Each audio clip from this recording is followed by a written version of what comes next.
talagang lumalaban ka na? Ang buong akala mo, kapag kinalaban mo ako, mananalo ka? Hoy! Hindi mo ko kilala. Kayang-kaya kong baliktarin ang katotohanan.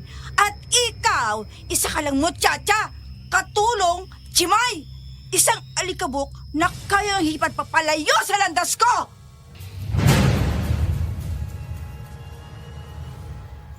Bakit ba napakamata pobre mo? Para bang hindi mo alam?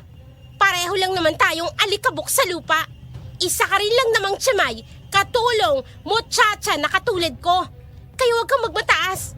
Dahil kung kaya mong baliktarin ang katotohanan, ako naman, kayang-kaya kong ipangalandakan yung bulok mong pag-uugali! Dark Shadow 101. Kumusta mga ka-shadow? Welcome back sa ating channel.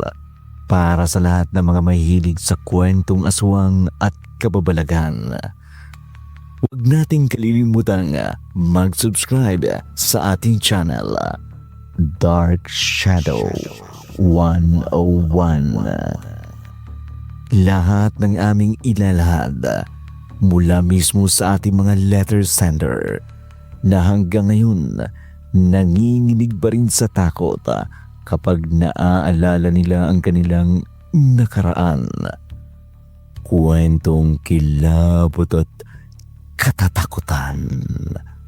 Narito na ang ating tula sa araw na ito.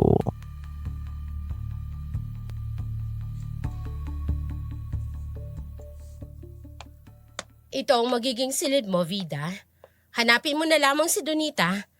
Siya ang magtuturo sa iyo ng mga kailangan mong matutunan dito sa bahay. Maraming salamat po, Ma'am Neri. Maiwan na kita. Marami pa akong kailangang asikasuhin. Salamat po. Sige po. Ikaw ang bagong muchacha dito sa bahay na to?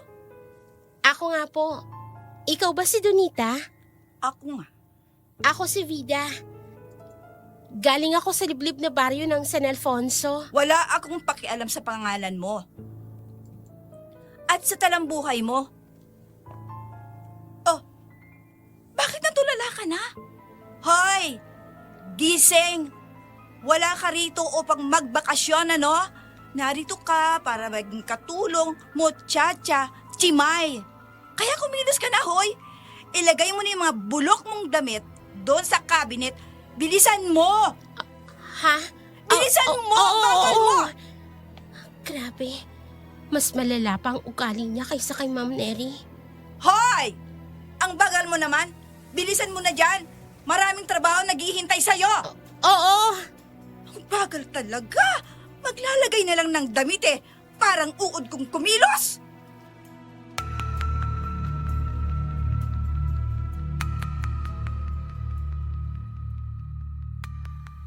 Nagmamadaling nilagay ni Vida ang kanyang mga gamit sa lumang cabinet na itinuro sa kanya ni Donita. Nanginginig ang kanyang mga kamay dahil sa pagmamadali at pagkabigla sa bagsik ng ugali ng babae. Palihim niyang tinapunan ng tingin si Donita. Maganda ang babae, matangkad, maputi, bilugan ang mga mata. Maamo din ang mukha nito na hindi mo aakalain may itinatagong kasamaan ng ugali. Napaigtad si Vida nang mahuli siya ni Donita habang nakatingin siya rito. Bahagya siyang napalunok. Oh, anong tinitingin-tingin mo dyan, ha? Ano? Tapos ka na bang maglagay ng mga basura mong gamit? Oo. Nailagay ko na ang mga gamit ko. Tumayo ka na dyan at dadalhin kita sa lugar kung saan ka mag-uumpisa ng trabaho. Bilisan mo! Huwag mo akong paghintayin, ha? Sige, heto na. Ay, nako. Taga-bundok nga naman. Tatanga-tanga! Hindi naman ako tanga. Marunong ka nang sumagot? Ha? Ay! Ha? Rico, Ano? ano ba? Ang braso ko, masakit. Tandaan mo to, ha? Nasasaktan ako. Ha? Vida, ha? Tandaan mo, ha? Kapag wala ang amo natin dito, ako ang nasusunod dito sa mansyon na to, ha? Alam yan ng ibang tsimay dito. Kaya ikaw na babae ka, magdahan-dahan ka sa pagsagot-sagot mo. Itinulak mo ko. Pasalamat ka at nagmamadali ako ngayon. Dahil kung hindi, baka hindi lang yan ang abutin mo sa akin. Bisan mong kilos mo! Oo. Pwisit talaga. Isa na namang taga-bundok ang magpapainit ang ulo ko!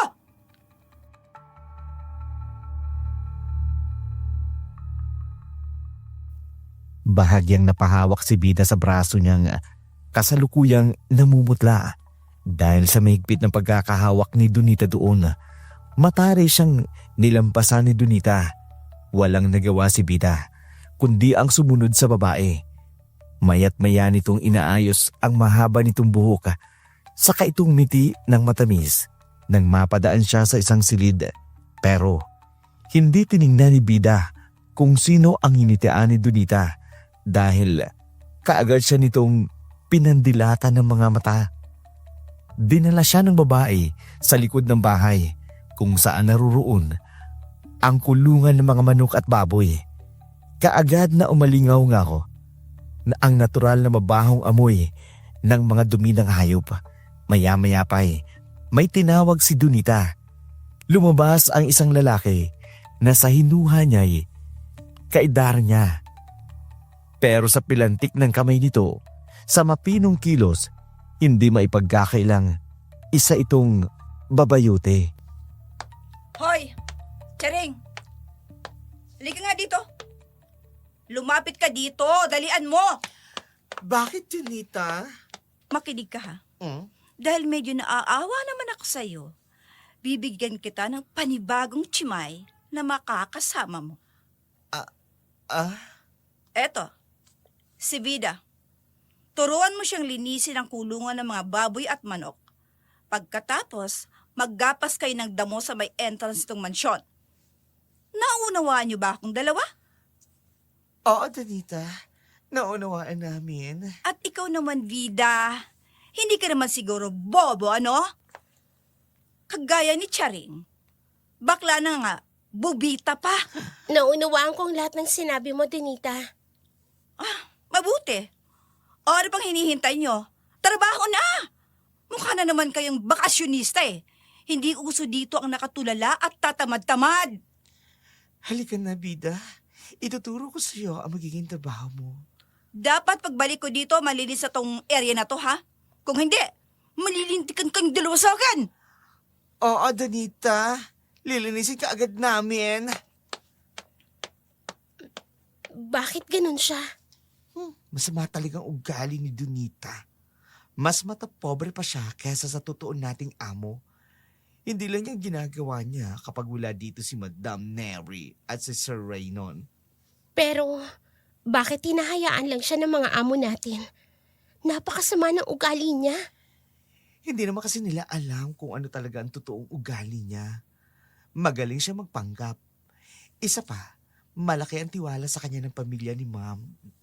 Kasi malaki ang utang na loob nila sa mga magulang ni Donita. Noon kasing muntik nang mamatay si Sir Marvin dahil nahulog siya sa ilog at muntik nang malunod ang mga magulang ni Donita ang nagligtas sa kanya. Pero hindi naman sila kay Donita may utang na loob, kundi sa mga magulang niya. Para kasi kay Ma'am Neri, ang pagtanaw ng utang na loob ay pagtrato ng maganda kay Donita.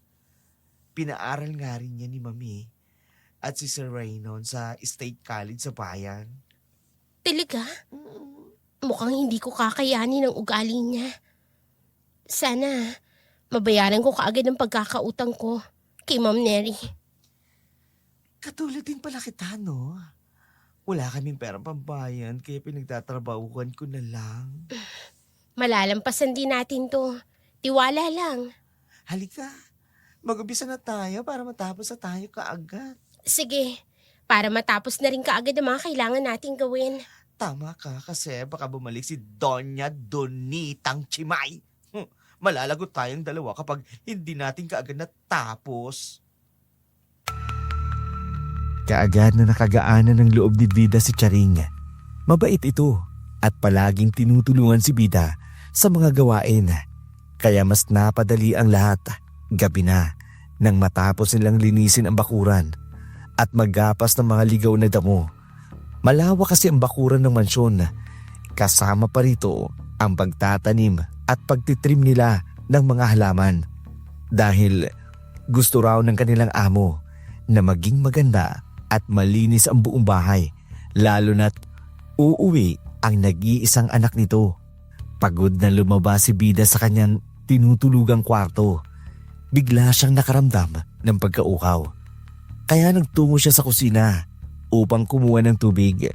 Maingat ang kanyang mga galaw, ngunit bigla siyang napaiktad nang may parinig siyang boses sa kanyang likuran.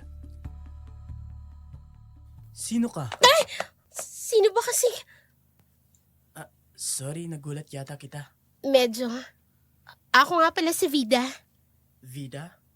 Bago kang katulong dito sa bahay? Oo. Kararating ko lang kaninang umaga. Ikaw, sino ka? Ako si Marvin. Marvin? Hala, ikaw yung anak ni Ma'am Neri? Naku sir, hindi ko po kayo nakilala. Ngayon ko lang po kasi kayo nakita. Hey, you're fine. Para namang ang laki ng kasalanan na nagawa mo kung makapag-sorry ka. Sir Marvin? Narito ka po ba sa kusina? Not now, please. Sir, kailangan ko na pong bumalik sa kwarto ko. Shh! Wait. Huwag ka munang umalis. Ho? Bakit po? Teka lang sir. Sir, saan niyo po ako dadalhin? Dito tayo. Magtago tayo dito. Bakit niyo ba ako Huwag kang hinihila? maingay, please. Marvin? Sir? Nandito ka ba? Halos nakayakap na siya sa akin. Ang bango niya naman.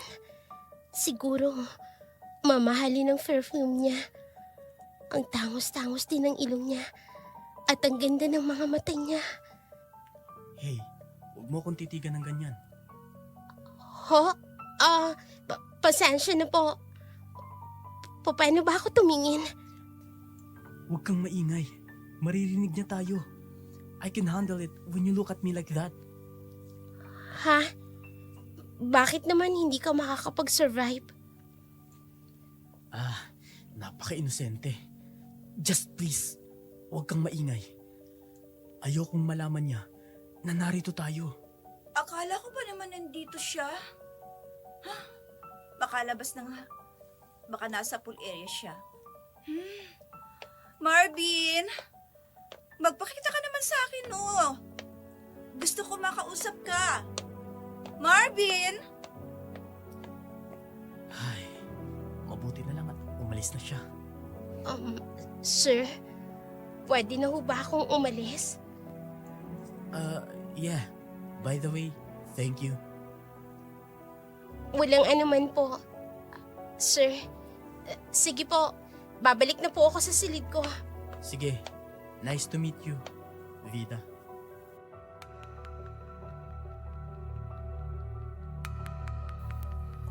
Bahagyang tumango si Bida bago tuluyang tumalikod. Hindi niya alam kung bakit, ngunit tila nahipnotismo siya sa kagwapuhan ng kanyang amo. Matangkad, moreno, may malalim at nakakaakit na mga mata. Napakatangos ng ilong at may matipunong pangangatawan. Hindi niya masisisi si Donita kung magkagusto man ito kay Marvin dahil halata naman sa kilos ng babae na may lihim itong paghanga sa kanilang amo. Kinabukasan, maagang nagising si Vida upang linisin ang kwadra ng mga kabayo. Naka-day off si Charing, kaya mag-isa lamang siyang nagtrabaho sa likurang bahagi ng mansyon habang abala siya sa pagpapakain sa mga manok. Kinakausap niya pa nga ito. Bigla niyang narinig sa kanyang likuran ang isang malalim at baritonong boses. Nang lingunin niya iyon, bumungad sa kanya ang napakagwapong muka ni Marvin. Nakasuot ito ng puting t-shirt na bahagyang basa ng pawis, kaya't bakat ang matikas nitong abs at ang malapad na dibdib. Ang aga-aga mo namang nagising. Mukhang tataba ang mga manok namin ah. Alagang-alaga mo eh. Ito po kasi yung sabi sa akin ni Charing, sir. Dapat maaga ko raw pakainin ng mga hayop. Day off nga pala si Charing ngayon, kaya mag-isa ka. Opo, may kailangan po kayo sa akin.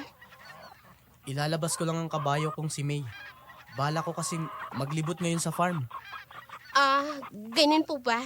Sandali lang po. Kukunin ko lang po siya sa kwadra. Huwag na. Hindi mo kabisado ang ugali ng kabayo ko. Baka masaktan ka pa. At ayokong mangyari yun sa'yo. Ho? Good morning, Vida. See you later. Hindi na nakapagsalita pa si Vida. Sinundan na lamang niya ng tingin ang papalayong amo. Naguguluhan siya sa sinabi nito, kahit na simple lang naman kung tutuusin. Ang kakaibang ngiti nito, ang mga matang tila nangungusap, ang lalo pang nagpalito sa kanya.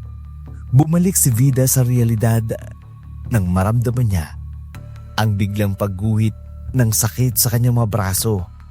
Nang lingunin niya at tingnan kung bakit bumungad sa kanya ang nanlilisik na mga mata ni Donita. Galit na galit itong nakatitig sa kanya habang mahigpit ang pagkakahawak sa kanyang braso. Aray ko, Donita, ano bang sakit? Bitiwan mo ang braso ko. Malandi ka! Bakit mo ba ako sinampal? Ano bang problema mo? Anong problema ko? Ikaw ang problema ko. Gaga ka! Ano? Napakalandi mo? Wala ka pang 2 araw dito sa mansyon? Lumalandi ka na visit ka? Ayos lang sana kung ang nilalandi mo ay ang hardinero. Pero hindi. Ha? Mataas din ang pangarap mo, ha? Si Marvin pa talaga? Ha? Hindi ko nilalandi si Sir Marvin. Hindi pala. Pwes, ano yung nakita ko kanina? Kinakausap niya lang ako. Ganon din yon. Ilusyunudo ka. Aray ko, ano ba ang baho ko? Visit ka! Tingnan mo, masakit. Itong tatandaan mo, Vida. Bata pa lang ako. Pangarap ko na si Sir Marvin. Kaya hindi ako papayag na isang dukang katulad mo lang ang sisira sa pangarap ko. Wala akong ginagawa. Wala pa. Pero alam kong may binabala ka. Huwag mo akong paaandaran ng isa kang inosente at mabait. Dahil kilala ko mga katulad mong dukha. Daig niyo pang linta na handang makasipsip kapag nabigyan ng pagkakataon. Bitiwan mo sabi ang buhok ko. Gusto mong bitawan kita? Ha? Sige! Yan! Tinulak niyo ako diretso dito sa putik. Diyan ka na babagay, lintik ka! Sa putikan. Sa susunod na diino pa si Sir Marvin, hindi lang yun ang aabutan mo sa akin! Anong nangyayari dito? Marvin? Vida, bakit nariyan ka sa putikan? Kasi, Nadapa po siya. Tutulungan ko siya, Sir Marvin. Halika na, Vida. Humawa ka sa kamay ko, ha? Sa susunod kasi, mag-iingat ka. Ayan, tuloy na dapa ka. pero hindi naman. Itikong mo yung bibig mo kung ayaw mong tahiin ko yan. Ha? Vida, mabuti pa pumasok ka na sa loob at magpalit ka. Maligo ka na rin. Dumikit yata sa'yo yung ipot ng manok eh. Sige, aalis na po ako. Yun nga rin ang sabi ko sa kanya eh. Vida, kumuha ka na lang ng shampoo at shower gel sa storage room. Marami doon para bumangaw ka naman. Donita, Bakit? Totoo naman ang sinasabi ko Marvin, wala akong ginagawa ngayon eh. Pwede mo akong isama sa pangangabayo mo.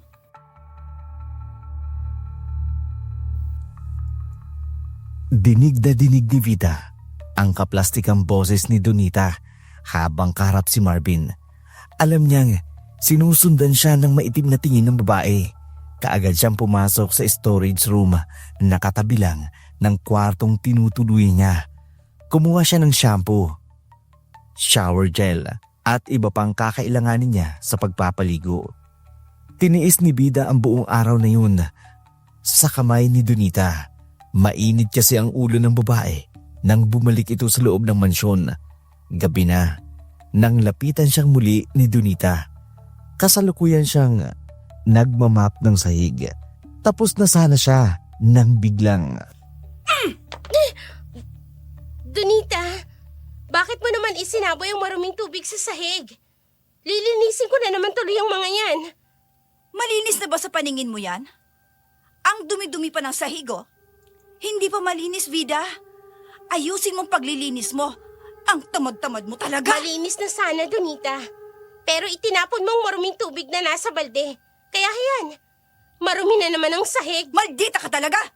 Ilang pasok ko yung mukha mo? Ano ba? Huh? Donita, ano ba? Bitiwan mo? Ano ba?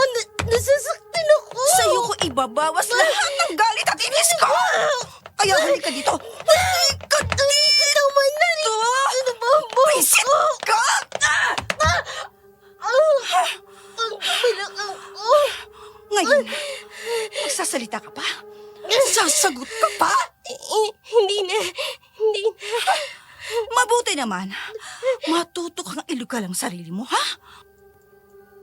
Kung ayaw mong masaktan ka, sumunod ka sa lahat ng gusto ko. Visit ka!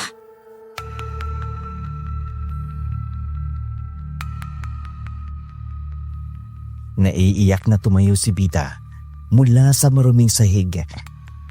Bago tiningnan ang nagkalat na maruming tubig sa buong hallway. Mag-aalas 7 na ng gabi. Simula pa lang ng umaga, nagtatrabaho na siya. Gutom at pagod ang nararamdaman niya. Pero wala siyang magawa kundi linisin ang maruming tubig na isinaboy ni Donita. Pagkatapos niyang linisin ang mga yun, nagtungo siya sa kusina. Doon, naabutan niya si Hiner, ang hardinero ng mansyon. Ngumiti lang ito sa kanya, pero hindi na rin nakapagsalita. Si Bida naman ay nagkasya sa kaning lamig. Tinira ng konting ulam ang naroon. Kinabukasan, medyo nabuhayan ng loob si Bida. Nang makita si Charing, kaagad siya itong sinalubong. May ngiti sa labi. Charing! Mabuti naman at maaga kang dumating. Masaya ako na narito ka na ulit. Hulaan ko, kalbaryo ang inabot mo kahapon, ano? Oo eh. Sabi ko ni, anong ginawa sa'yo ng Brunhilda na yun? Napakarami. Sinaktan niya ako. Sinabunutan. Itinulak sa ipot ng mga manok. Kung ano-ano pa. Aba, malala. Alam mo, sa tingin ko, inggit yan sa'yo. Ha? Bakit naman? Eh, mas maganda ka sa kanya. Ikaw talaga, Charing. Kung ano-ano yung sinasabi mo. Totoo ang sinasabi ko. Mas maganda ka sa bruhang yun. Kahit simple at luma ang mga damit mo, mas litaw ang ganda mo kaysa sa kanya na puno ng makeup ang mukha. Salamat. Pero, ano ba talagang trabaho niya dito sa mansyon? Hindi naman siya tumutulong sa atin. Parang kanang kamay ni Ma'am Neri. Siya yung nagre-report kapag may mga kulang o kailangan dito sa mansyon. Nabanggit ko na rin sa iyo na malaki ang tiwala sa kanya ng pamilya ng amo natin, di ba? Dahil sa utang na loob. Tumbak! Alam mo, magtrabaho na lang tayo. Ang una nating gagawin ay i-receive yung mga karne na i-deliver ngayong umaga. Karne? Oo, karne.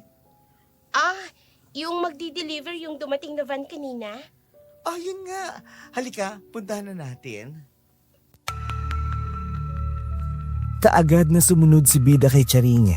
Kaagad din niyan sinalubong ang driver ng naturang van na may iniabot sa kanila na papel. Ibinigay naman ni Charing kay Donita at pinirmahan naman ng babae. Gamit ang ilang trolley, dinala nila ang kaong-kaong styrofoam patungo sa loob ng isang malaking brazier kung saan iniimbak ang mga karne na idinideliver. Napanganga si Bida nang makita ang napakaraming tambak na frozen goods doon. Pagkalabas nila, kaagad silang sinalubong ni Donita. Kayong dalawang chimay, makinig kayo sa akin. Ano yun, Donita? Mamayang hapon, Mm. darating si Ma'am Neri at Sir Raynon. Mm. Kayong dalawa, Mm. lalo ka na Charing, Mm. siguraduhin mong masarap ang ilulutong ulam mamayang gabi. Areglado, Donita. Magaling. Ayoko ng palpak na trabaho. Huwag kang mag-alala. At ikaw naman, Vida, tutulungan mo si Charing sa pagluluto at paghahanda ng hapunan. Naiintindihan mo? Oo, Donita. Tutulungan ko si Charing. Ayoko na may isa sa inyo ang pumalpak. Alam niyo kung gaano kaselan si Ma'am Neri at Sir Raynon pagdating sa pagkain. Oo, Donita. Kami nang bahala ni Charing. Mabuti. Kapag may aberya na nangyari, ako mismo magpaparusa sa inyong dalawa.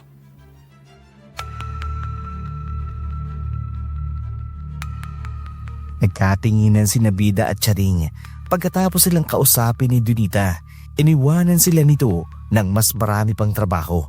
Pagsapit ng hapon, dinig na dinig nila ang pagdating ng kanilang mag-asawang amo. Sinalubong sila ni Donita ng may ngiti sa labi at konting plastic na kabaitan. Nang sumapit ang alas 5 ng hapon, kinuha ni Charing ang karne ng kanilang lulutuin, habang siya naman ang inassign sa pagluluto ng gulay. Abala sila pareho sa kusina, pero hindi mapigilan ni Bida ang magtanong kay Charing nang makita kung gaano kabusisi nitong inihahanda ang karne. Mukhang maselan talaga sa pagkain ng mga amo natin, ano?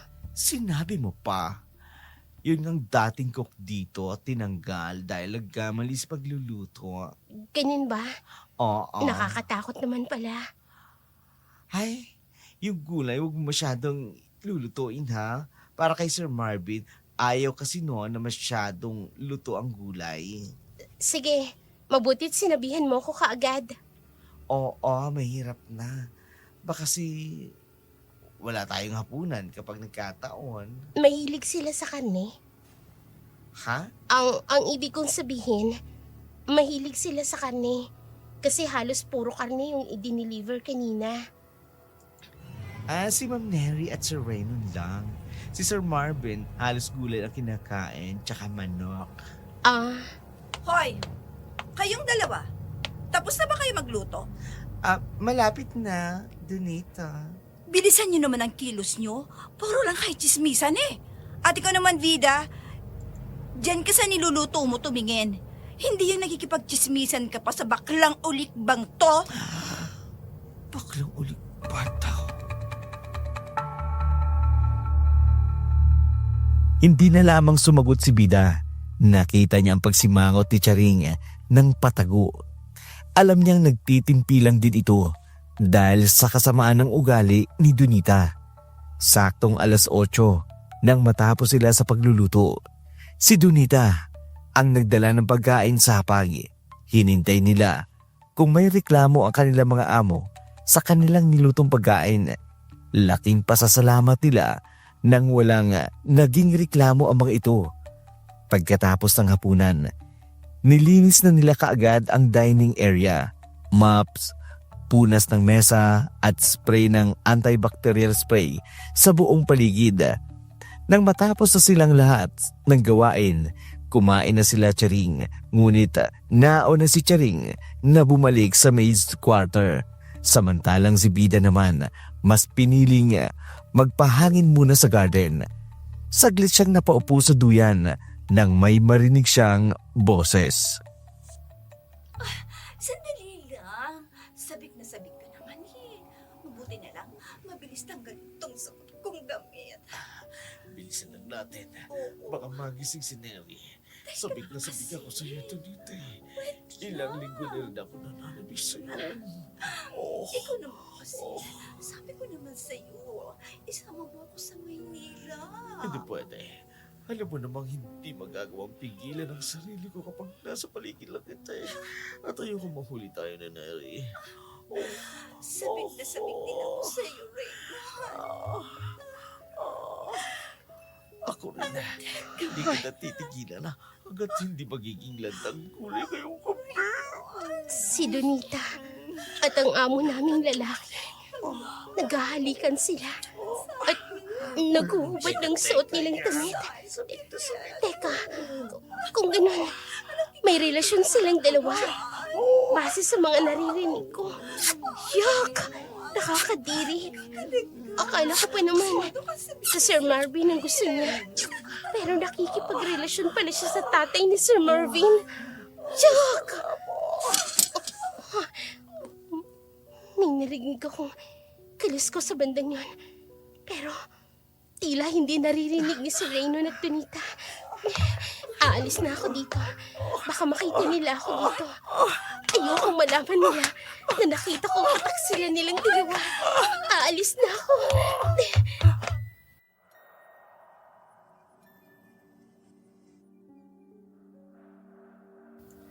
Mabilis na umalis si Vida sa kanyang kinaroroonan. Nakaramdam siya ng kakaibang takot. Nang tumingin siya sa madilim na bahagi ng mansyon at nakitang parang may dalawang pares ng pulang mata roon, hindi niya alam kung namamalikmata lamang ba siya o meron nga siyang nakita. Kinabukasan, walang kibo si Vida habang naglilinis ang kulungan ng mga baboy. Pagkatapos, sinamahan siya ni Charing na mag-alis sa mga tuyong dahon sa garden. Muling naalala ni Vida ang kanyang nakita nung nakaraang gabi.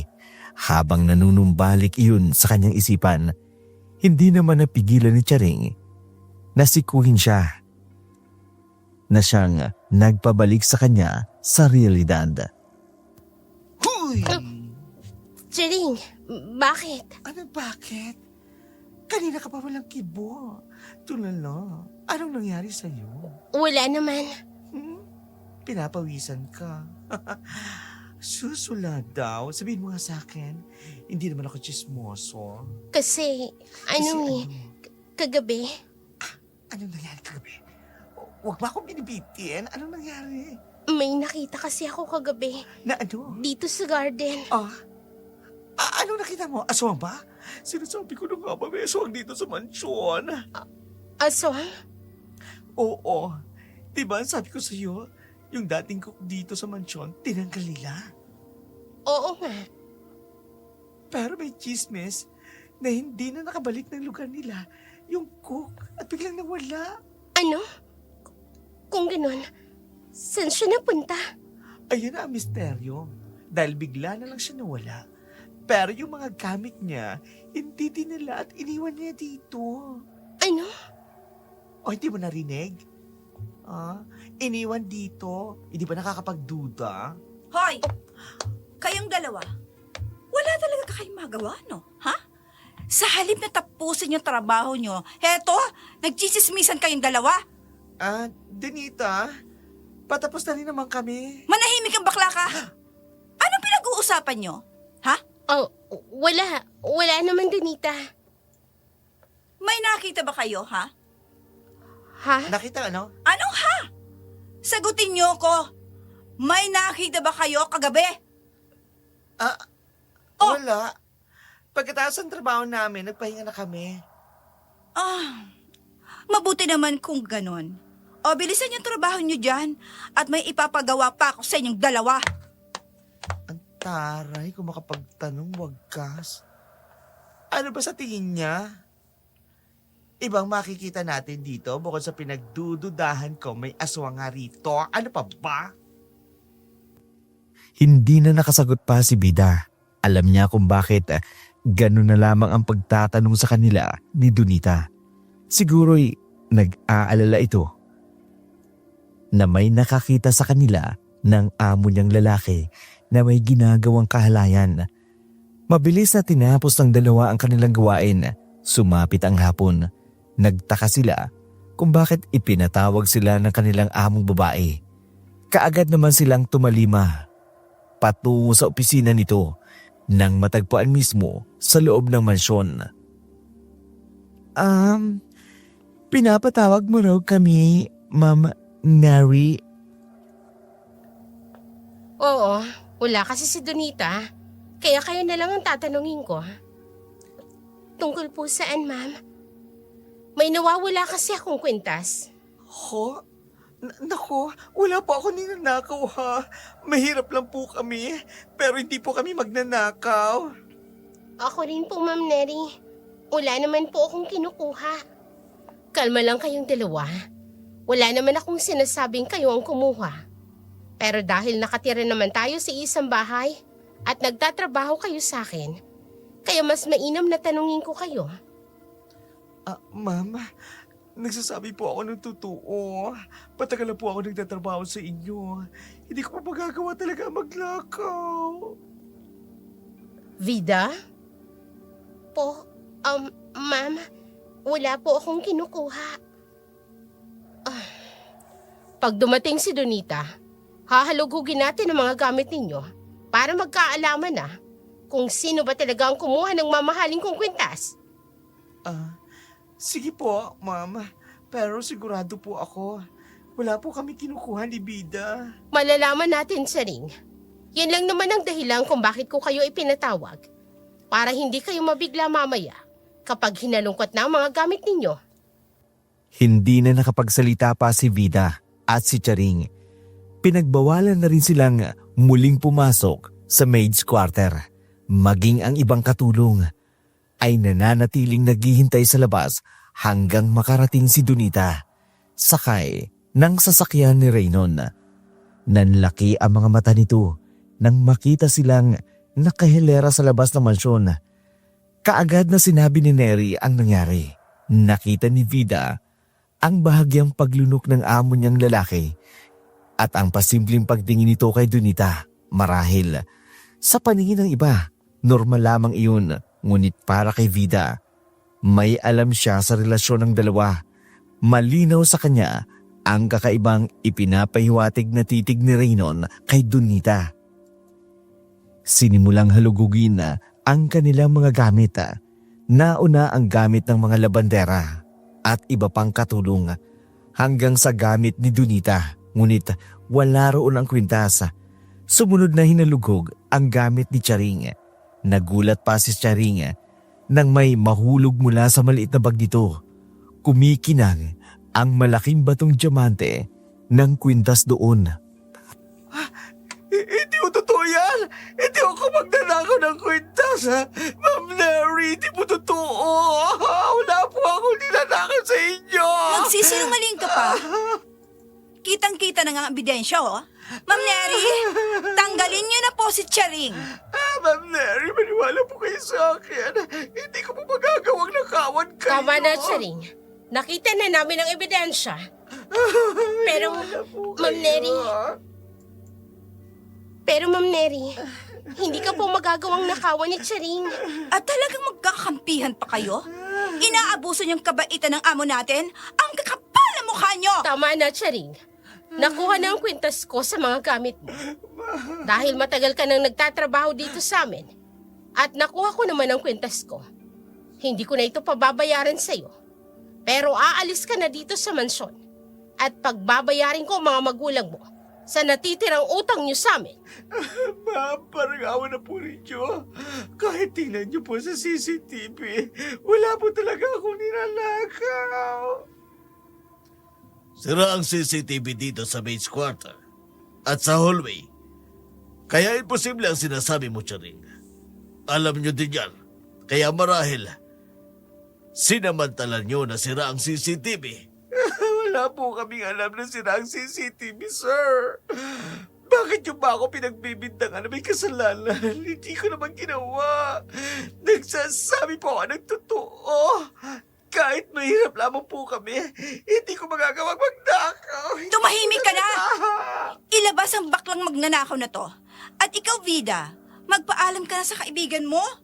O baka naman, gusto mong sumama sa kanya? Naikuyom ni Bida ang kanyang mga kamay dahil sa inis at galit. Nakita niya ang lihim na paggiti ni Donita at pagsulyap nito kay Raynon. Si Neri naman, kaagad ding umalis. Kaagad na kinaligad palabas ng mansyon ng security. Na si Rene, si Charing.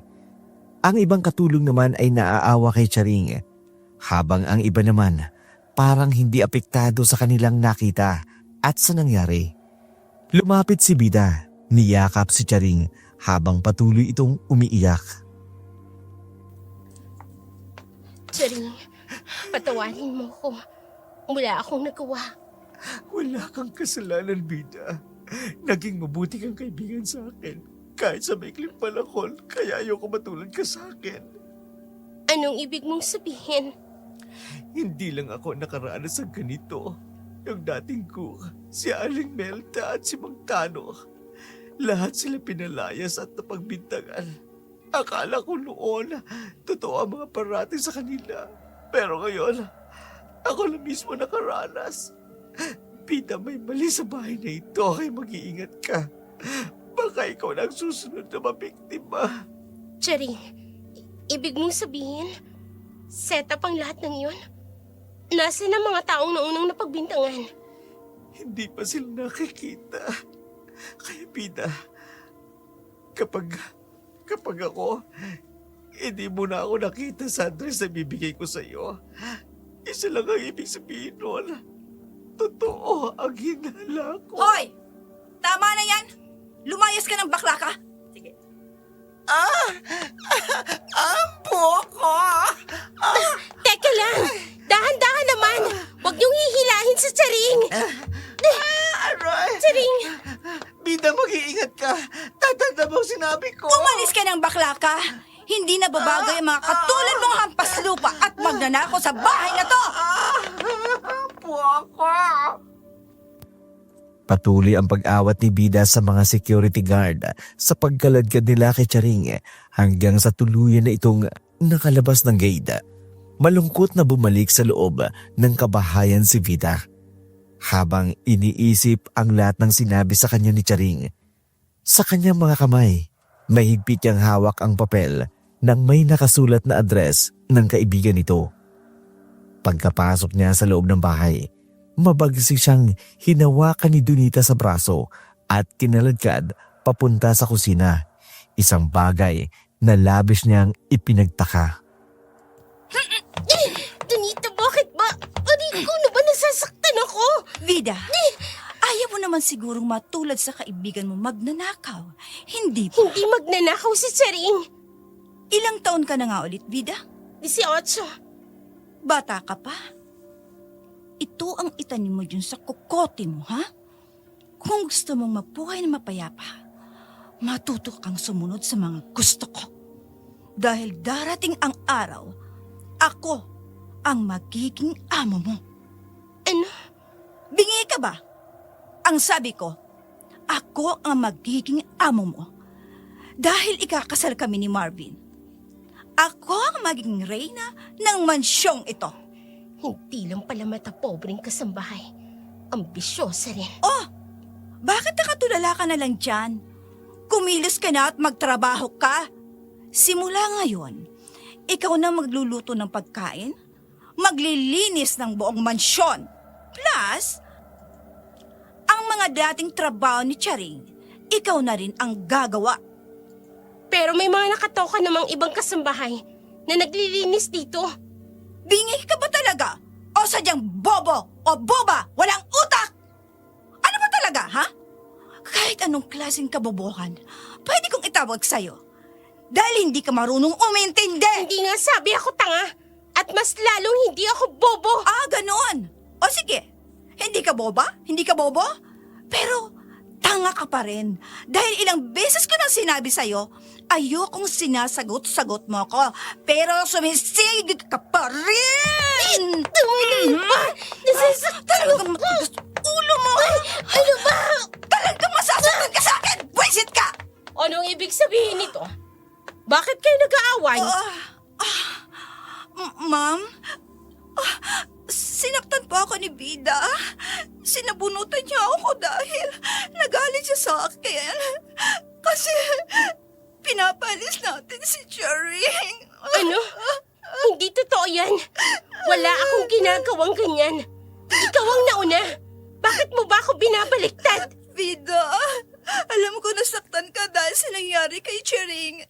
Pero kasalanan yon kasi nagnakaw siya. Pero huwag ka mag-alala. Naiintindihan ko kung bakit ka galit. Sinungaling ka. Napakasinungaling mo! Tama na, Vida. Kabago-bago mo pa lang. Nagagawa mo ng manakit. Hindi pwedeng ganyan dito sa pamamahay ko. Hindi ko po siya sinaktan, ma'am.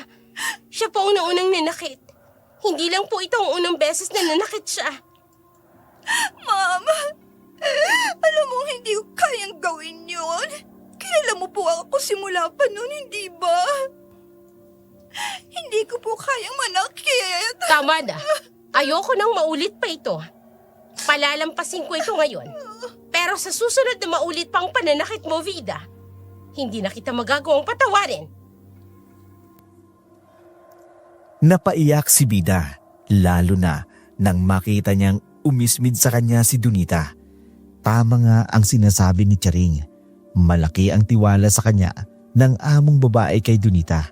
Kaya malakas ang loob ng babae na gawin ang lahat ng gusto nito. Karelasyon din ito ang amo nilang lalaki. Gustong gusto iyon na ipagsigawan ni Bida sa harapan ng amo niyang si Neri. Ngunit wala siyang ebidensya at alam niyang magagawang baliktarin siya ni Donita. Kaya wala siyang nagawa kundi ang pumunta sa likod ng mansyon. Doon ay naiyak.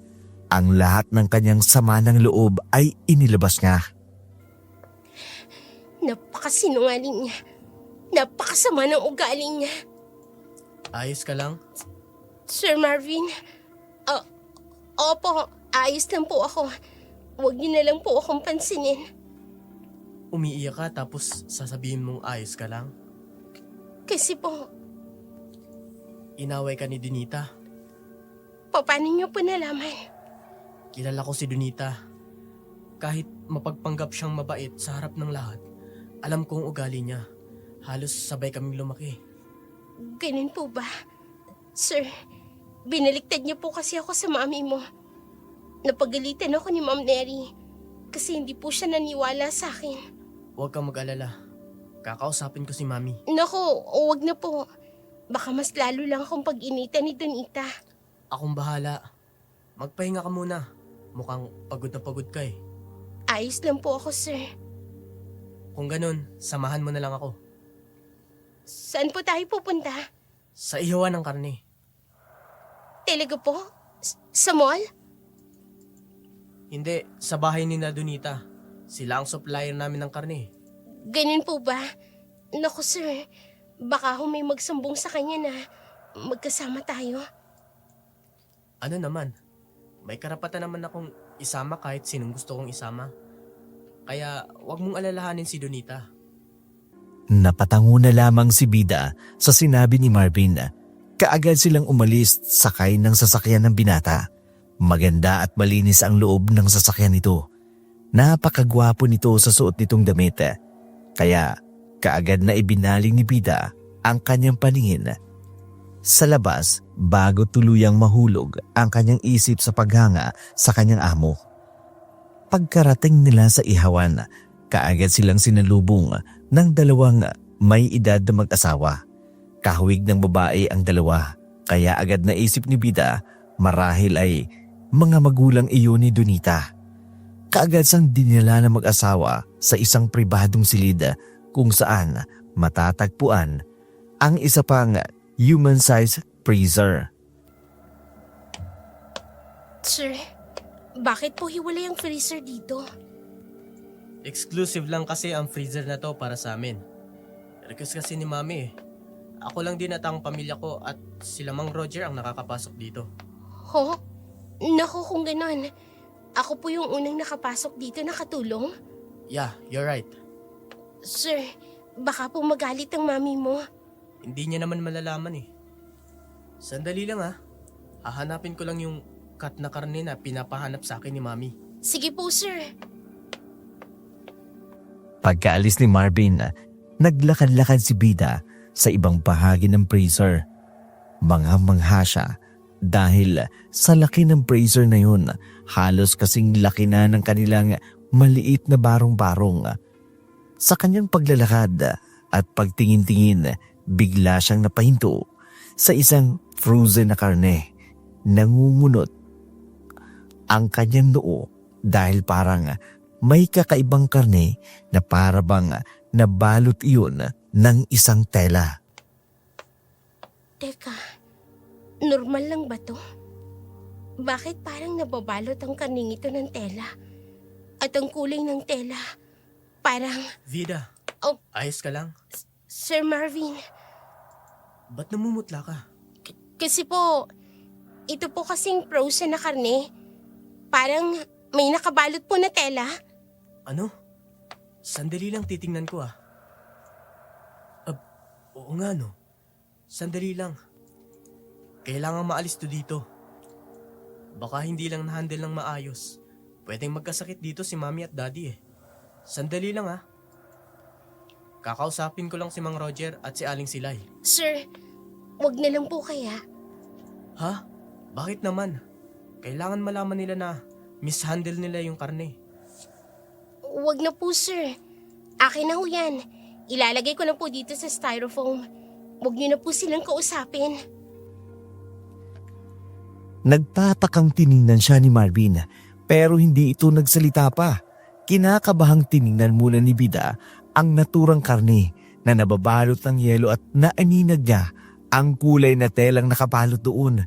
Sakay ng sasakyan ni Marvin, hindi sila dumiretso sa mansyon. Sa halip, nagtungo sila sa isang rest house malapit sa talon. Sir, ano pong ginagawa natin dito? Curious ako sa karneng kinuha natin sa freezer. Kaya naisip kong wag munang umuwi sa bahay. Ibabad natin sa talon ang frozen na karne para mabilis ma-defrost. Sige po, sir. Kayo po ang bahala. Bababa ako. Kukunin ko yung karne. Sasamahan ko na po kayo. Kaagad na bumaba si Vida mula sa sasakyan at sumunod kay Marvin. Kinuha nito ang styrofoam kung saan nakasilid ang karne. Dinala iyon sa talon. Ilang oras din silang naghintay bago tuluyang ma-defrost ang karne. Nang tuluyan ng matunaw, halos hindi makapaniwala si Vida at Marvin sa kanilang nakita.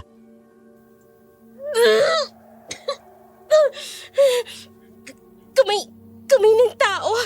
Diyos ko, bakit may kamay ng tao?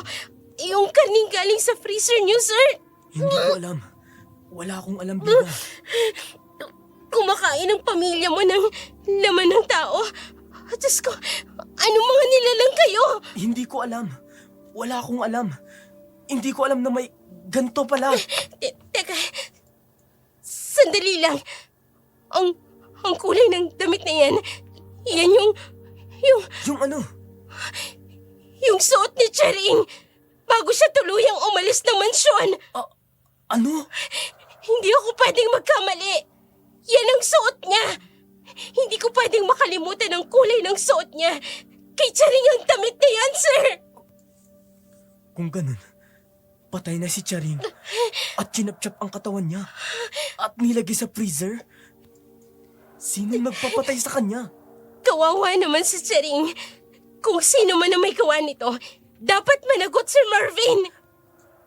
Aalamin ko kung sino may kagagawa nito. Sasama ko.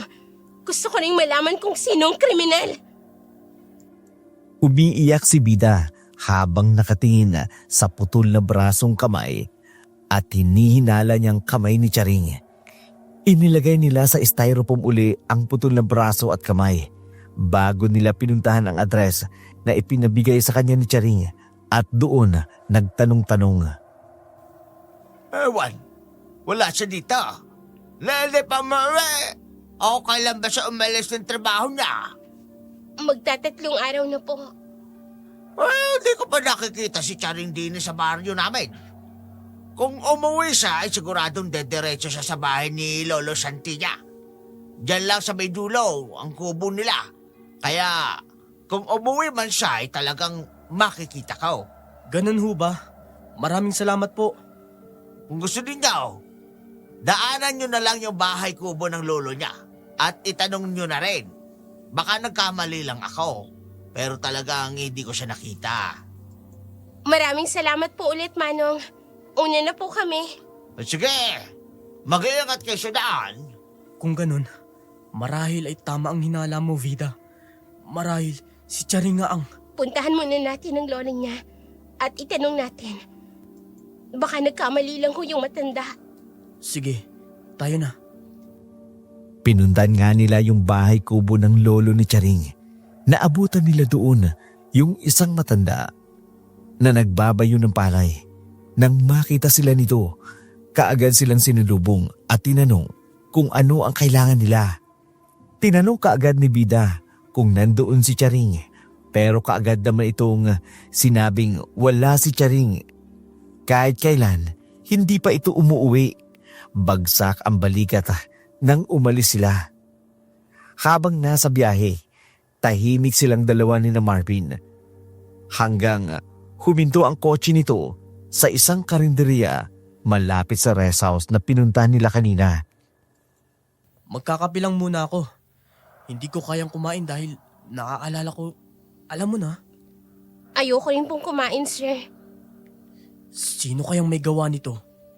May nabanggit sa akin si Charing bago siya umalis ng mansyon. Tungkol saan? Tungkol po sa aswang. Aswang? Vida naman, huwag mong sabihing naniniwala ka sa aswang. Yun po kasi yung sinabi niya. Sabi niya, hindi raw yun ang unang beses na nangyari yun. Marami na raw pong napaalis sa bahay ninyo. Katulad nung cook, yung Aling Milda, at yung iba pang kasambahay ninyo. Lahat daw po yun napagbintangan. Teka, tama ka. Marami nga kaming katulong na napaalis dahil napagbintangan na nagnakaw daw. Katulad po ng nangyari kay Charing. Nakuha sa gamit niyang kwintas ng mami mo. Interesting ito. Kung sino man ang pumatay kay Charing, nasa loob lang ng bahay namin. Mahilig kumain ng karne ang mga magulang mo. Sinasabi mo bang aswang ang mga magulang ko? Hindi naman po sa ganun, sir. Huwag po sana kayong magagalit kaagad. Mahilig lang sa karne ang mga magulang ko. Pero ang nagkakatay, what the hell? Ang mga magulang ni Donita. Tama ka. Nasa mga magulang ko at magulang ni Donita ang mga sospek. O di kaya, ang aswang na pumapatay. Ilang saglit na nagkatinginan sina Vida at Marvin. Patuloy na pinag-iisipan kung tama ba ang kanilang hinala. Alam niyang mahirap para kay Marvin ang lahat dahil dawit ang mga magulang nito. Pero gayon pa man, nakikita ni Vida na sinusubukan niya. Gabi na nang makauwi sila sa mansyon, matatalim ang mga mata ni Donita sa kanya. Kita ni Vida ang hindi nito pagkagusto sa pagsama niya kay Marvin. Dala ang isang styrofoam, dinala ni Marvin ang karne sa kusina. Pero ang totoo, pinalitan ito ng ibang karne. Bumili sila sa mall. Iniluto ni Vida ang karne ng mabilis na kilos. Umiwas siya kay Donita. Pagkatapos ma-serve ang pagkain, pumunta siya sa garden. Maya-maya pa'y may narinig siyang kaluskos doon. Dito ba? Shh! Hinaan mo lang ang boses mo, sir. Baka nandito na rin sila at marinig nila tayo.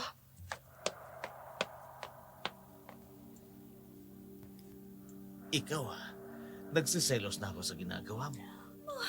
Raynon, honey, bakit ka naman magsiselos? Ikaw pa rin naman ang gusto ko. Kahit sinusubukan ko na akitin si Marvin. Kahit na alam mo namang mahal kita eh. Kahit na anak ko pa yan si Marvin, nagsiselos talaga ako. Isa lang naman ang rason kung bakit ko ginagawa ito, di ba? Alam ko naman yan, Donita. Halika nga dito. Nananabing ko sa'yo.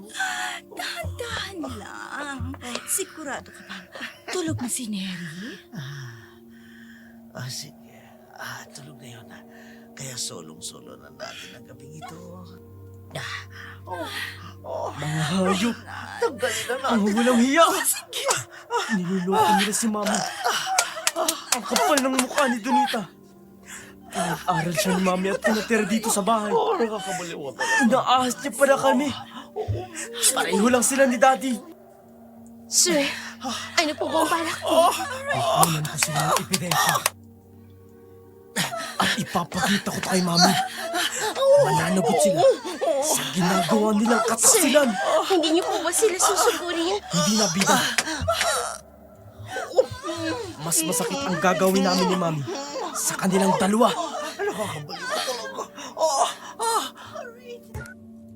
Katulad ng sinabi ni Marvin, kinunan niya nga ito ng video sina Raynon at Donita. Nakikita ni Bida kung paano nalilingid ang luha sa mga mata ni Marvin, pero patuloy pa rin ito sa paggawa ng video na tila ba tinitiis na lamang nito ang sakit ng kataksilan ng ama nito. Inabukasan, maagang nagising si Bida sa pagtataka kung bakit sobrang tahimik ng buong kabahayan. Maging ang hardinero na Sener, nakita ni Bida si Neri, nakausap si Marvin. Mukhang seryoso ang pinag-uusapan ng mag-ina. Kaya mas pinili na lamang ni Bida na pumunta sa likod ng mansyon upang umpisahan ang kanyang trabaho. Hindi pa man siya nakatatagal sa likod ng bahay, sinugod na siya ni Donita. Hoy! Hampas lupang Chimay! Anong kailangan mo sa akin, Donita? Anong sinabi mo kay Marvin, ha? Saan kayo nagpunta kahapon? Pumunta lang kami sa mall. Ayusin mo sagot mo sa akin! Iwan mo ko! Ilang beses na ako nagtitimpi sa'yo, ha? Ah, talaga? Lumalaban ka na? Ang buong akala mo, kapag kinalaban mo ko, mananalo ka? Hoy! Hindi mo ko kilala. Kayang-kaya kong baliktarin ang katotohanan.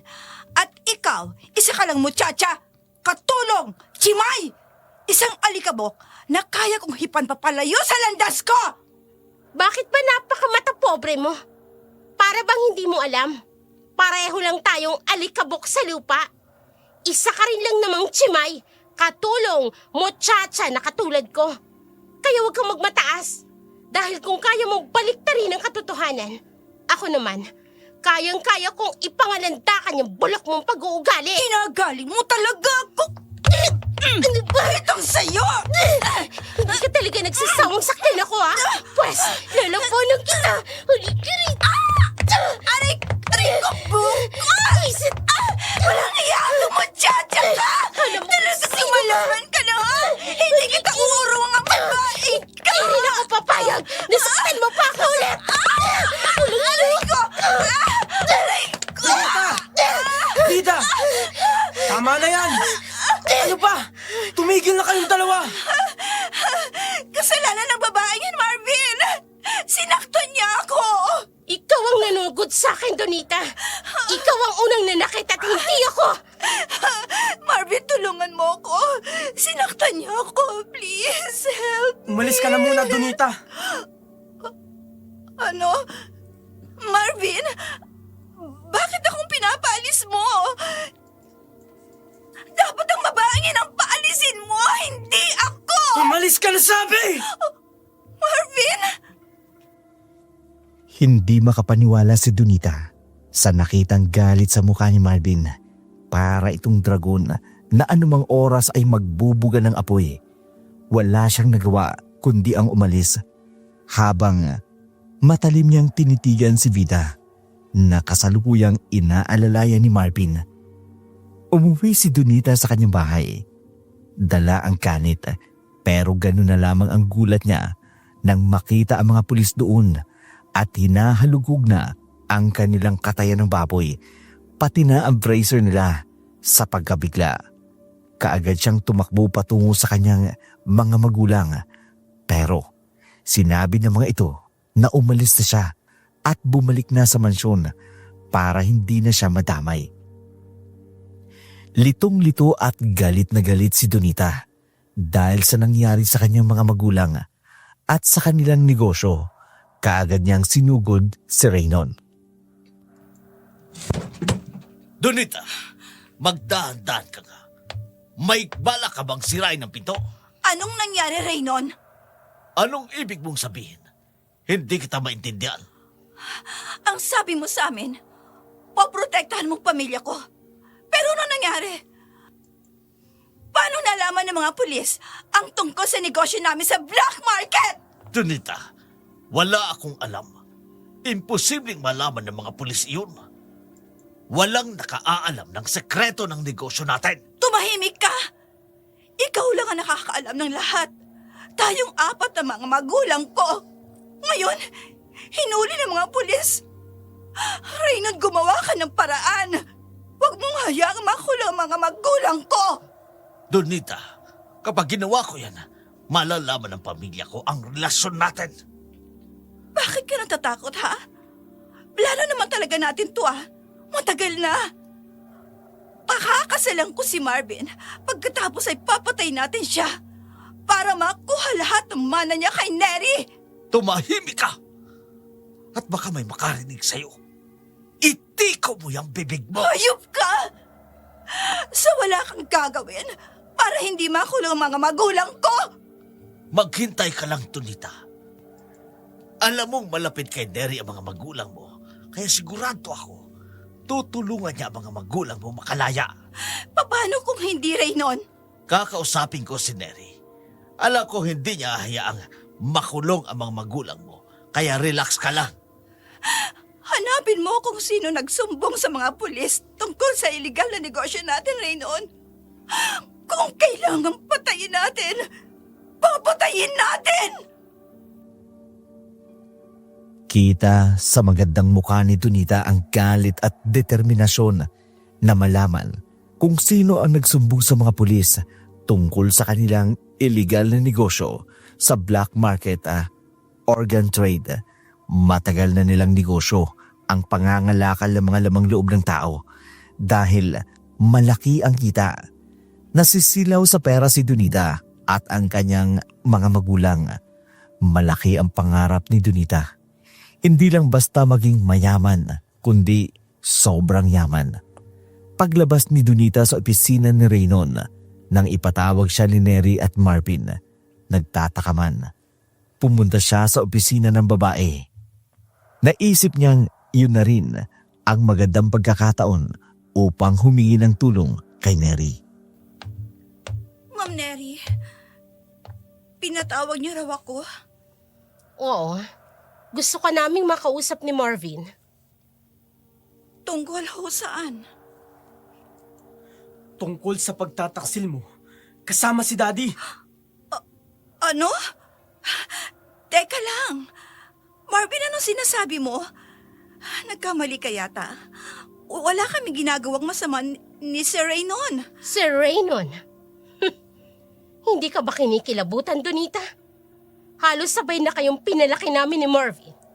Nagawa mo pa akong ahasin. Ma'am Neri, nagkakamali kayo. Wala akong ginagawang ganon. Sino ba nagsabi sa inyo? Si Vida ba? Sinisiraan niya lang po ako sa inyo. Hindi totoo ang mga sinasabi niya. Maniwala kayo sa akin. Huwag ka nang magsinungaling. Dahil ako mismo ang nakakita sa inyo ni Daddy sa garden. Ano? Hindi. Nagkakamali ka, Marvin. Wala lang yun. Huwag mo na kaming gagawing tanga, Donita.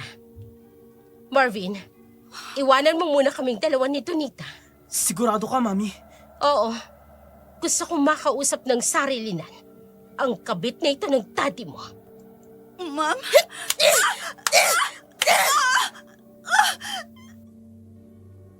Iniwanan ni Marvin ang ina kasama si Donita. Iginagalang niya ang hiling nito na makausap ng sarilinan si Donita. Pagkaalis niya sa loob ng opisina ng ina, hindi niya alam kung ano ang nangyayari sa loob. Pinagkatiwalaan kita, Donita.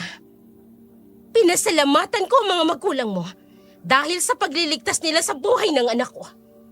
Pero trinaydor mo ko. Kaya ngayon, magdurusa ka kasama ng pamilya mo. Ikaw? Ikaw ang nagsumbong sa mga pulis?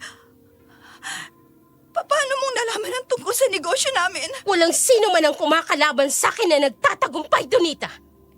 Lahat ng baho ng pamilya mo, ilalabas ko. Hindi. Hindi. Maawa ka. Huwag mong gawin yan, Ma'am Neri. Lalayo ako.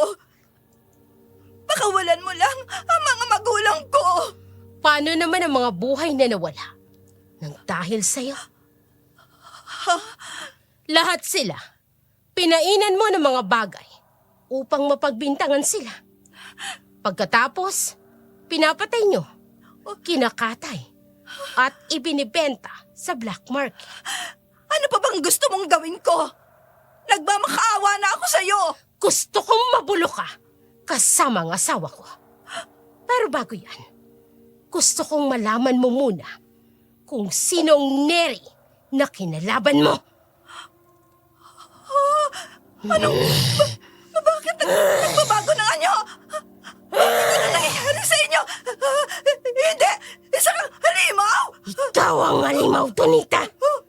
Dahil ako, hindi ako pumapatay ng tao na walang kasalanan sa akin. Pero ikaw, pumapatay ka para sa pera. At napakaganda ng plano nyo ni Reyno. Balak nyo akong patayin. Pakakasalan mo si Marvin. At papatayin nyo rin siya para makuha nyo ang mana niya. Pero hindi ko hayaang mangyari yun. Ewan mo! Hindi ako kain!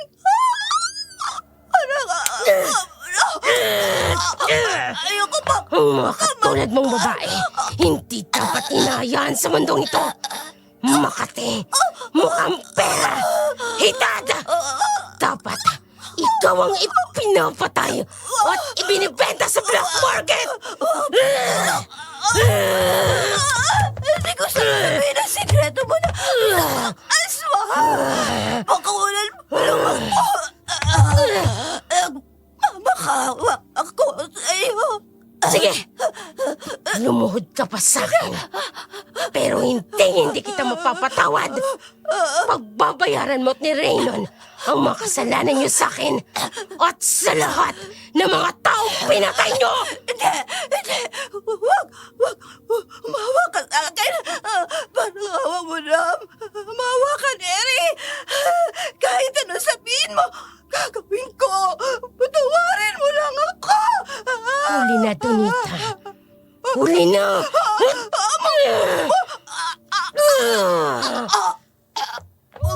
Salig ka! Tama na! Kulang pa yan. Kulang pa! Hindi makapaniwala si Bida sa kanyang nakita at narinig. Nasa loob siya ng banyo ng opisina ni Neri dahil kasalukuyan siyang naglilinis. Hindi siya makapaniwala sa kanyang mga nalaman. Dinig niya ang pagsigaw ni Donita at ang paghingi ng tulong. Maya-maya pa'y tumigil na ang sigaw ng babae. Kinakabahan na tumayo si Bida habang nanginginig ang kanyang mga kamay na may hawak na handle ng mapa. Lalo siyang napaiktad nang marinig niya ang pagbukas ng pinto ng banyo at paglingon niya, nakita niyang nakatayo doon si Neri, diretsong nakatitig sa kanya. Alam kong narinig mo ang lahat. Ma'am Neri, hindi ko po sinasadya na marinig ang lahat. Huwag kang mag-alala. Wala akong gagawing masama sa'yo. Nais kitang pasalamatan sa lahat ng naitulong mo sa pamilya ko. Po, humihingi rin ako ng tawad dahil hindi ko nailigtas ang kaibigan mong si Charing. Namatay siya dahil sa kasakiman ng asawa ko at ni Donita. Pero sisiguraduhin ko, makukulong ang mga magulang ni Donita. Maraming salamat po, Ma'am Neri. Napakabait niyo po. Huwag po kayong mag-alala. Mananatiling sikreto ang tunay ninyong pagkatao. Kahit po kay Sir Marvin, hindi ko po sasabihin. Aasahan ko yan, Vida. At hindi ko na rin sisingilin ang pamilya mo sa malaki nilang pagkakautang sa akin. Malaya ka nang makakauwi sa inyo. Talaga po, Ma'am Neri, maraming salamat po talaga. Hindi ko po alam kung paano ka po lubusang pasasalamatan. Naging mabuti ka sa pamilya ko, Vida. Kulang pa yan sa lahat ng kabutihan at tulong na nagawa mo para sa pamilya ko. Halos mapaiyak sa tuwa si Bida nang sabihin sa kanya ni Neri na hindi na sila nito sisingilin pa sa malaking pagkakautang. Samantala, si Donita ay nasa loob pa rin ng mansyon. Dinampot naman ng mga pulis si Raynon at nagsisisigaw ito habang nagpupumiglas sa pagkakahawak dito ng mga pulis.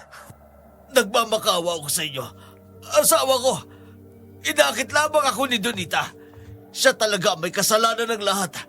Parang awa mo na asawa ko. Patawarin mo ako. Dalhin nyo na sa kulungan si Raynon. Huwag nyo siyang hayaang makatakas. Hindi. Hindi, maawa ka sa akin, Neri. Marvin, anak! Please, tulungan mo ko, anak! Huwag mo ko hayaang makulong! Ikaw ang sumira sa pamilya natin, Daddy. Niloko mo si Mami. Pinagplanuhan mo kaming patayin. Anong klaseng ama at magulang ka? Kasalanan ito ng ina mo. Ipinamana niya sa'yo lahat ng kayamanan niya. Alam niya namang nalugi lahat ang negosyo ko. Pero hindi niya ako binigyan ng pera. Kasalanan mo to, Neri! Neri! Neri! Ah! Gahamang ka, Neri! Gahamang ka! Ah! Ang kapal na mukha mo, Neri! Huwag mo kong matawag-tawag na gahaman. Dahil lahat ng meron ako, pinaghirapan ko. Hindi katulad mong walang inisip kung hindi ang sarili mo. Hindi ko kasalanan kung nalulong ka sa sugal at naubos lahat ng perang ibinigay sa'yo ng mga magulang mo. Bitiwan niyo Dalhin ako! nyo na yan! Bitiwan niyo ako! Ano ba? Donita! Walang iya ka, babae ka! Kasalanan mo lahat ito! Kahit anong pagsisisigaw ang gawin ni Raynon, bingi ang mag-ina nito. Dinala ito ng mga pulis sa presinto. Naging usap-usapan kaagad sa bayan na yun ang tungkol sa ginawa ni Donita at Raynon. Nalaman din ng mga tao ang tungkol sa pagpatay ng mga ito sa mga nawawalang tauhan sa mansyon. Samantalang si Donita, kinuha ng mga staff ng mental hospital. Bitiwan niyo ako! Ano ba? Aswang ang babaeng yan! Nagpalit siya ng anyo sa harap ko! At ikaw, Vida, isa ka lang chimay, walang hiya ka! Kung alam ko lang na ikaw ang magpapahamak sa akin, sana ikaw ang pinapatay ko! Hindi si Charing! Sige na, dalhin nyo na yan. Ayoko nang makita ang pagmumukha ng babae yan sa bahay ko. Iwan niyo ako, sabi! Mga aswang kayo! Saan niyo ako dadalhin, ha? Saan niyo ako dadalhin? Mami, ayos ka lang ba? Gusto mo bang magpahinga muna? Ako nang bahalang mag-aasikaso ng lahat. Pati ang pagpapakulang kay Daddy at Donita. Kaya ko, anak. Ang mabuti mong gawin, ihatid mo na si Vida sa kanila. Bakit? Aalis ka dito sa bahay, Vida? Opo, sir. Uuwi na po ako sa amin. Pinayagan na po ako ni Ma'am Neri na umuwi. At huwag nang bayaran ng pagkakautang ng pamilya ko. Talaga? Mami, thank you. Isang mabuting tao sa Vida, Marvin. Nagkamali ako na nagtiwala ko sa isang katulad ni Donita. Pero ngayon, alam ko na ang tamang pagkakatiwalaan ko. Sige na, maiwan ko muna kayong dalawa. Uuwi ka na pala sa inyo. Nakakalungkot naman. Hindi na kita makikita. Pwede mo pa naman akong puntahan sa amin, sir. Gagawin ko talaga yan. Pwede ba? Huwag mo na akong tawaging sir. Marvin na lang. Sige, Marvin. Hanggang ngayon, walang nakaalam ng lihim na pagkatao ni Neri, maliban lang kay Vida. Nakakulong ang mga magulang ni Donita at Raynon. Si Donita, tuluyan ang nabaliw, nasa mental hospital. Si Vida naman at Marvin, nagkamabutihan. Nagpasya si Vida na bumalik sa pag-aaral sa tulong ni Neri. May aswang! May aswang! Oh, mga aswang kayo! Mga aswang kayo!